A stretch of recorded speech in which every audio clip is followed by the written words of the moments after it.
Hello everyone, welcome to Early Educators. Now I know there's been a long time since I've made a video, but I have perfect reasoning to give you all. I was looking for a job, I recently graduated and I moved from Toronto to Montreal. So right now this is my whole new apartment in Montreal. I'm living alone and it's so great to start working in Canada. So today's video is all about that. There have been so many comments asking me that what's the market in Canada like, what are the UX related jobs like, how do you get a job, what are the different salaries, how do I plan my finances, do I even get an ROI after my masters? So I'm going to answer all of those questions, and please watch this video till the end because I'm going to share some tips around how I really utilize my skills to get the job that I am in right now. So watch out till the end for those tricks and let's get started. Firstly, I'll be talking about salaries, market trends, what's the demand and supply of the UX industry in Canada right now. I'll share some reports from different design communities in Canada and also my personal insights around hiring and how I got hired. Second, I'll be talking about when you will be able to get a job after graduation, what's the timeline like. Third, I'll talk about what kind of income you'll earn after the masters in Canada. Fourth, I'll talk about where exactly it is that you can work, what are the different companies that hire for UX roles, what are the different setups that you could work at. Fifth, I'll talk about the different job roles that you could apply to after securing a master's in any field of UX.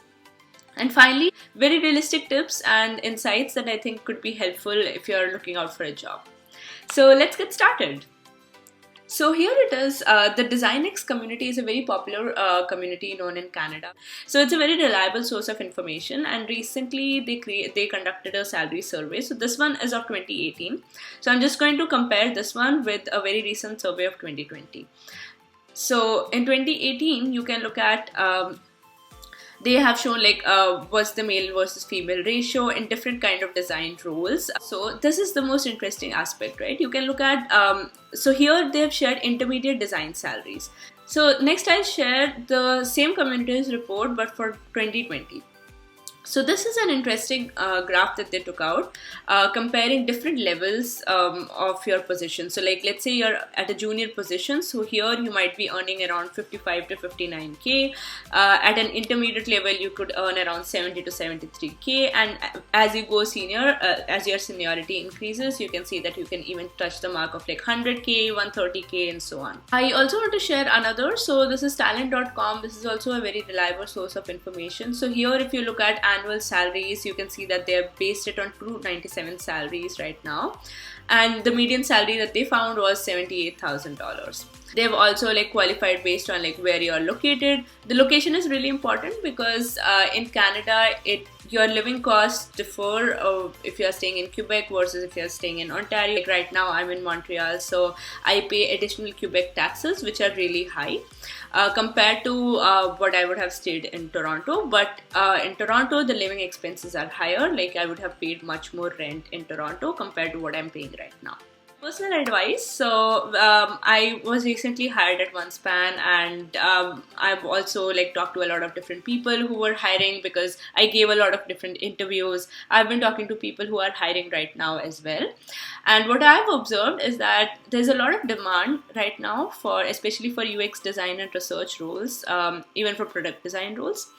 But what we find is like it's difficult to find the right candidate. It's difficult to find people who are applying for jobs right now. So that is kind of a positive thing for all the graduates or for people who are looking for a job, because the demand is really high, and I've seen that companies are even reducing the number of experience that they require from a candidate. So let's say a job writes 5+ years of experience required, they might end up hiring someone who just has like 3 years of experience. So we've talked about salary trends. Now let's talk about when you could actually expect to get a job after graduation. So first of all, I would like to talk about the work eligibility date. This is a very important date. So let's say you're graduating in the summer. So like you've completed your winter term and you're planning to graduate in May or June. So your courses will end mostly in April, like mid-April or by end of April. Mostly what we would think is that, you know, like it's our last semester, so maybe we should start looking for jobs from January itself. Like that's what I did. Like I started looking for jobs from January itself. But what I realized is that I only started getting interview calls later in my process, like let's say later in end of April or starting of May. The reason why that happens is not because that there were not a lot of jobs available, but the reason was that because in Canada, the notice period that you have to give for your current role in order to like resign from the company is hardly 2 to 3 weeks. One of the main reasons why I was rejected by the initial HR calls itself, like the HR was like, no, we are looking for someone who could immediately start over. So this was something very new for me because this is not how it works in India. So eligibility date, your college or your university is supposed to inform you when you will be able to apply for the work permit. So for me, that date was May 19. That was the day when I got my transcripts and a letter from my university saying that I've completed my education. And on that date, I could apply for the work permit. So now you get a postgraduate work permit in Canada. So you need to just apply for the work permit. You don't have to wait until you get an approval. You can start working right away. Coming to the interview process and securing a job offer. So this process can take anywhere between 1 month to 2 months or even as little as 2 to 3 weeks. So roughly this entire process will take between 1 to 3 months.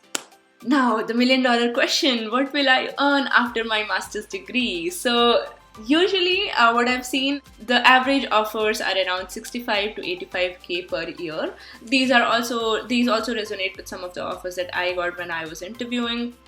And this rounds up to like $30 to $45 per hour if you count the hourly wage. Now, you might think that, what is my after-tax income? From my experience, what I have been earning so far, I could say that you will roughly earn around $3,500 to $4,500 per month after tax. And also I want to highlight a point here, most people do not know this. So during your education, if you're doing an internship or a co-op, the salary that you get in that is similar to what you would get as a full-time employee. Where can you actually work? There are many major banks that hire UX designers as well as UX researchers. There are many B2B and B2C companies as well. There are many agencies. So agency work is a bit different from what you would see in like major banks or B2B or B2C companies. Here you're working for a company, like they might have a product and you're working for that product. You'll see that product go end to end.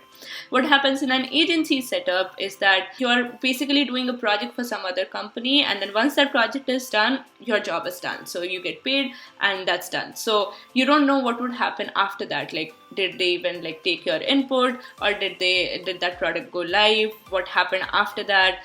You don't have that reflection. But agency setup, you get a lot of pros, like you can work on a diversity of projects because it's a project to project basis. So like every 6 months or every year you have a new project. So you get a lot of diversity on your portfolio.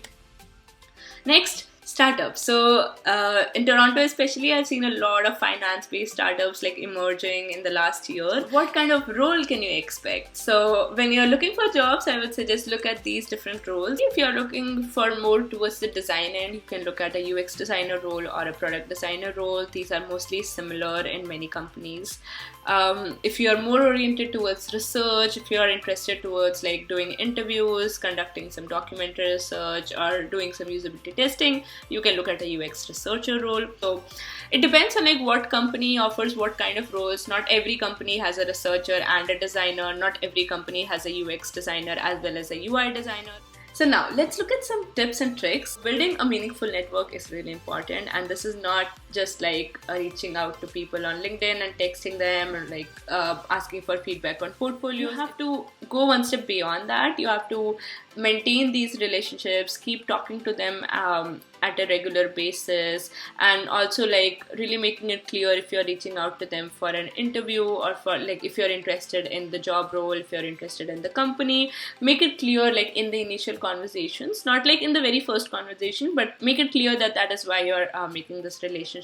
Maintain the connections with people you did your internship at. Reach out to them, ask them that, okay, do you have a full-time job opportunity? That's the first place that every student reaches out to. And ask the people that you did part-time jobs from, like ask if they have any connections in the industry. So just maintain a meaningful network, have an awesome portfolio. Portfolio is very, very, very important. I cannot stress enough how important a portfolio is. this is something that you have total control on. Like, it is completely your own work out there. I know a lot of companies focus on portfolios more than resumes.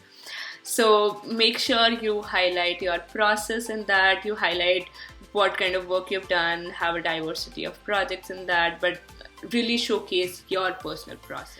Show off on your resume. This is really important. A lot of people do not do this. They have many part-time jobs, but they do not write about it on their resume. If you do not have a lot of UX related experience, I would suggest talk about your school projects, talk about your part-time jobs, and if your part-time job was somewhere related to a UX or a graphic design sort of role, highlight that particular aspect of it. So stand out in your interview. So this is really a way to show how you are unique, what kind of skill set do you bring into that particular role. And what is really important is that you draw a match between your skill set and what they are looking for. Now, what I did to stand out in my interview is that I prepared a presentation. I did not share my portfolio website because I assumed that they already went through that. What I did share was some of the projects that were not on my website because of confidentiality reasons. So I prepared a separate portfolio deck where I started with like an introduction about who I am, and also like describing some of my hobbies. Like I like to dance, I like to go biking. So I shared these like just to like draw my personality and like tell them who I really am. And then I started talking about my different projects, and I had this in a very systematic way. I had different places where I paused for questions. So the interviewers were really impressed with this kind of approach because it was very unique. It was not sharing my portfolio website, it was sharing something very different that they were not aware of. So it was something new to them to explore. It was not boring, it was interactive, there were questions and answers going on. So once you're in an interview stage, you probably have a 50% chance of getting in. So make sure you grab that opportunity. So that's it for today's video. Please like, share and comment with any questions that you have. I would love to make more videos around this topic or around any other topic. Join the Slack community. I also keep answering questions there. And see you later. Bye.